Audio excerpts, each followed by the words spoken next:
Bonjour Marc. Bonjour Jean-Marc. Nous sommes à 3 jours du début du championnat, dans la loge centrale, au-dessus du stade, qui est en train d'attendre le début du championnat lui aussi. Dans quel état d'esprit tu attaques ce championnat et surtout quelles sont les ambitions du Racing cette année? Déjà, j'ai hâte que le championnat recommence. Le championnat s'est terminé le soir de Colomiers avec une grosse déception à l'époque puisqu'on n'est pas monté à un point près. Et j'avais dit tout de suite qu'il fallait rapidement se remobiliser et surtout tirer un petit peu les enseignements de la saison dernière. À savoir donc essayer de garder notre effectif de base et y rajouter encore un petit peu de qualité et d'expérience pour que la montée devienne inéluctable ou naturelle. Et donc dès la fin du match de Colomiers, on s'est concentré assez rapidement sur la prolongation de l'entraîneur, de Jackie de Guépérou, évidemment rapidement. Et après, qui était le premier maillon important. Tout à fait. Et une fois que ça a été fait, tout de suite on a enchaîné avec Seka, Blaillac et quelques autres. Donc on a vraiment gardé l'ossature de l'année dernière. Et à côté de ça, le staff souhaitait, et j'étais bien sûr OK avec eux, rajouter encore un petit peu de qualité à certains postes. Et c'est ce qu'on a essayé de faire pour avoir un effectif un peu plus nombreux en termes de quantité et qualitativement essayer encore une fois de progresser. Ça c'est la théorie, mais c'est ce qu'on a essayé de faire. Justement, pour quelle ambition, quel est le véritable objectif de cette saison? Cette saison, on veut monter. Les choses sont claires dans nos têtes.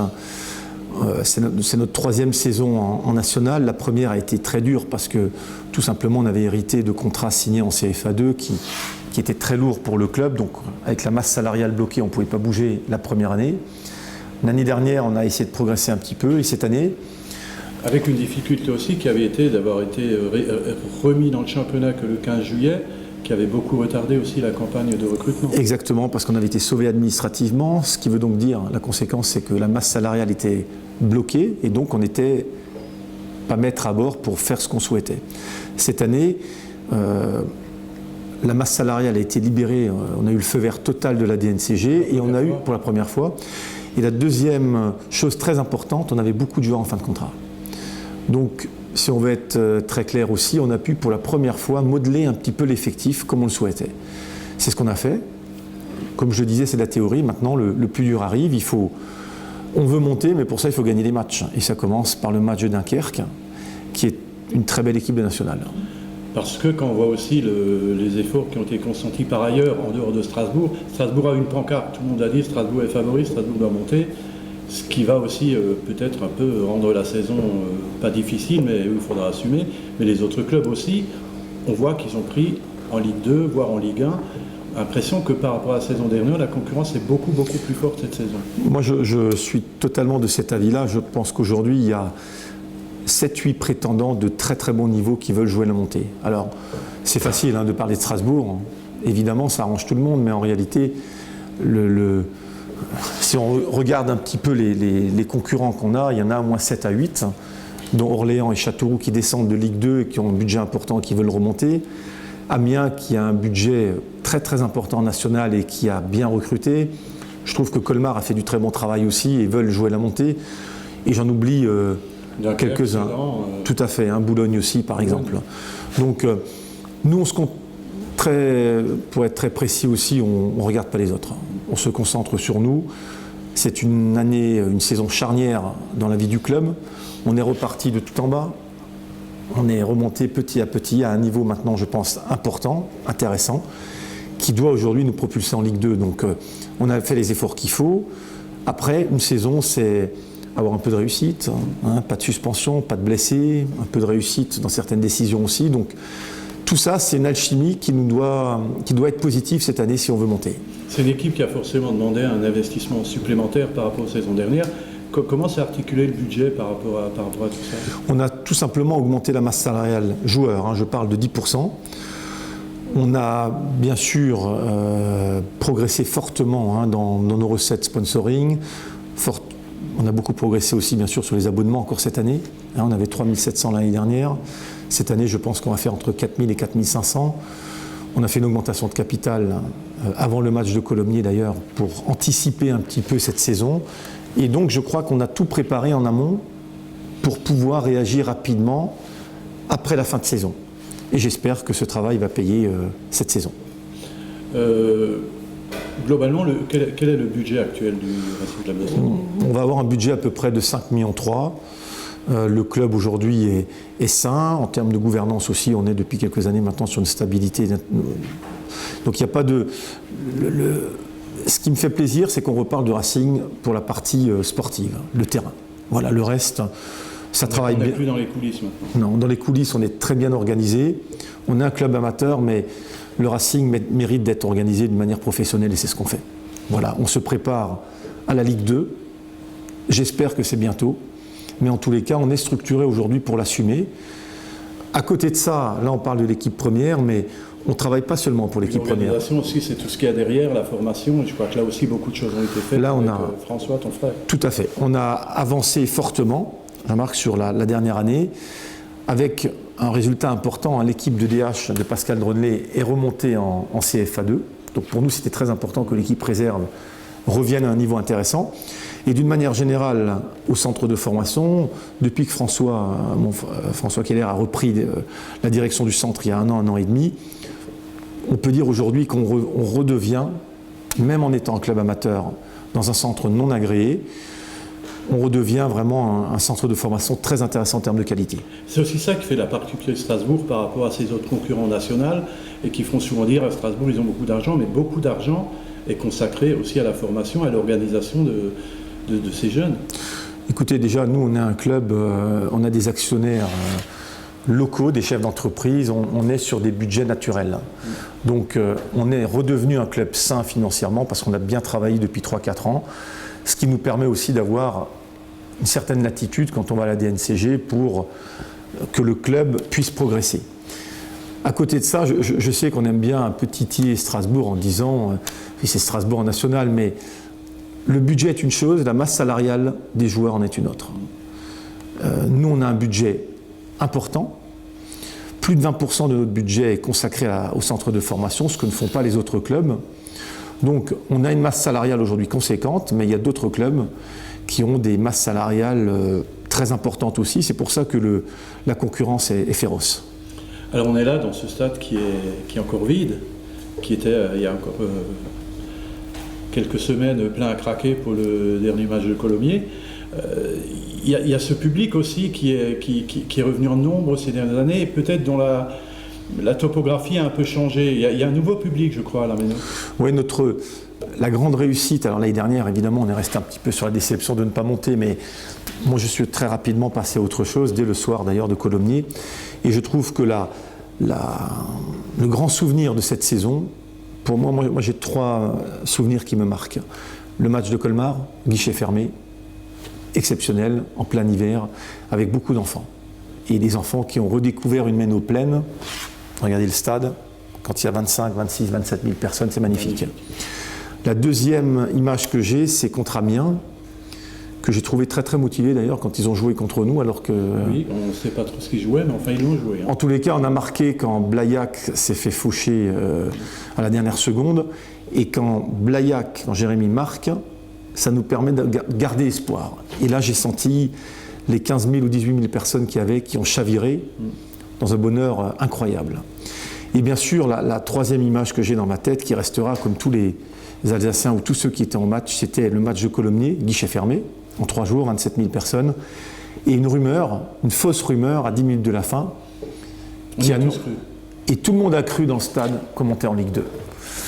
Et ce soir-là, je me suis dit, ok, on ne l'a pas fait, parce que c'est une fausse rumeur, mais l'année prochaine, on le fera, et je suis persuadé qu'on va vivre à la Méno des moments magiques et qui resteront dans la tête de tous les Alsaciens. Pour l'instant, on a senti sur cette fausse rumeur à quoi ça ressemblerait. Là, on aimerait que ce soit la réalité. Une espèce de... On se bat pour ça. De réalité. Je parlais du public tout à l'heure, et il semblerait, tu me dis si je me trompe, que c'est un public qui a rajeuni aussi. C'est plus le même public qu'il y a 10 ou 20 ans. Non, on a fait des études sur l'accueil, sur l'origine, sur l'âge.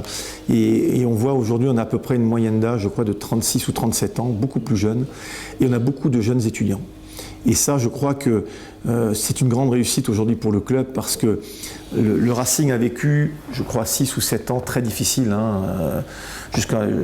c'est ces années qui ont amené le club à la liquidation en 2011. Et là, pour la première fois, on sent de nouveau des souvenirs positifs, sportifs, que peuvent avoir tous les supporters qui viennent ici. Ils ont des premiers souvenirs maintenant. Enfin. Voilà. Même si ce n'est pas encore des souvenirs énormes de montée, mais il y a des souvenirs de stade plein avec des choses qui se passent. C'est pour ça que je trouve que cette saison, même si on a été déçus de ne pas monter, reste pour moi très positive. Voilà. Et on a essayé de construire sur les leçons. Et concernant le public, c'est vrai que ces 13 500 spectateurs de moyenne en national, c'est quelque chose d'incroyable. Et j'espère que cette année, on fera encore mieux. Alors, il y a le public et il y a l'accueil du public aussi. Je crois qu'il y a eu un vrai dialogue de la direction et avec les supporters, avec les spectateurs. Et vous les avez écoutés. Il y aura comme 2-3 changements notoires à la Méno cette saison. Oui, et notamment l'individualisation des places, tout simplement parce que par beaucoup de... tous les supporters le réclamaient. Ça veut dire quoi? Tout simplement, au moment de la liquidation, pour essayer de réduire un peu les charges, il y avait un placement libre dans les tribunes. On a écouté tout notre public qui est nombreux et on revient maintenant à une individualisation des places. Donc tous les abonnés, tous les supporters qui achètent leur place auront une place attitrée. Évidemment, ça veut dire que la sectorisation va être plus importante en termes de stade et donc plus d'hommes de sécurité, mais malheureusement c'est un investissement où il fallait le faire. Je crois que le public attendait ça, donc ça a été fait. Alors je ne sais pas aussi, c'est parce que tu es un grand consommateur de saucisses blanches dans les matchs amicaux dans les villages, mais tu as été très sensible à autre chose encore. On fait évoluer les buvettes, mon cher Jean-Marc. Et oui, c'est important. Nous qui connaissons bien la Bundesliga, on a envie aussi d'accueillir le public correctement et on a fait un effort important avec les buvettes. On a signé avec un nouveau prestataire et on va passer de 3 points de vente sur l'ensemble du stade à 10 points de vente. Il y aura à peu près 60-70 personnes qui travailleront dès le premier match contre Orléans avec ce prestataire. Il faudra un peu de temps, bien sûr, pour que ça se mette en place, mais en tous les cas, notre volonté, c'est vraiment de mieux servir notre public. Ça fait partie de toutes les choses qui changent, la modernisation. Il y a une modernisation aussi des outils de communication pour les abonnements, pour la vente en ligne. Il y a beaucoup de choses qui ont été faites encore. On avance, plateforme avec billetterie en ligne, évidemment, donc ça a été mis en place. Et d'ici quelques jours ou quelques semaines, la boutique en ligne. C'est quelque chose qui a été très réclamé.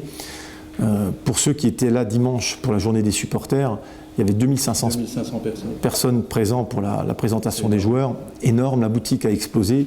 Donc là aussi, on essaie maintenant d'utiliser les nouvelles technologies et donc, bien sûr, la boutique en ligne.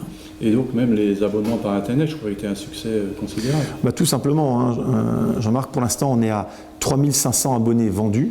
L'année dernière, 3007. C'est pour ça que je pense qu'on va faire entre 4000 et 4500 abonnés cette année. Et sur ce chiffre-là, on a 90% des abonnements qui ont été pris sur Internet. Donc ça veut dire qu'on est en train de progresser. Et petite anecdote aussi, le soir de Luçon, quand on gagne à Luçon, il ne restait plus que la finale contre Colomiers. Et on a vendu 27 000 places, moins les abonnés, évidemment, sur Internet en 3 jours. Donc ça veut dire que notre public, maintenant, est rentré dans la nouvelle ère numérique aussi. Et pour nous, ça simplifie un petit peu les process. Pour finir, Marc, j'aimerais savoir comment toi, en tant que président, tu vas aborder par rapport au club, par rapport aux joueurs cette saison, sachant que, le club a mis beaucoup de choses en place, mais a certainement le devoir d'avoir des exigences aussi. On en attend beaucoup, ils vont avoir une grosse pression, ils doivent l'assumer. Est-ce que tu seras plus proche? Est-ce que tu vas en attendre plus? Est-ce que cette saison, tu l'as dit, quelquefois est charnière. Est-ce que toi, de ton côté, tu vas être très très présent et un peu observateur de ce qui se passe?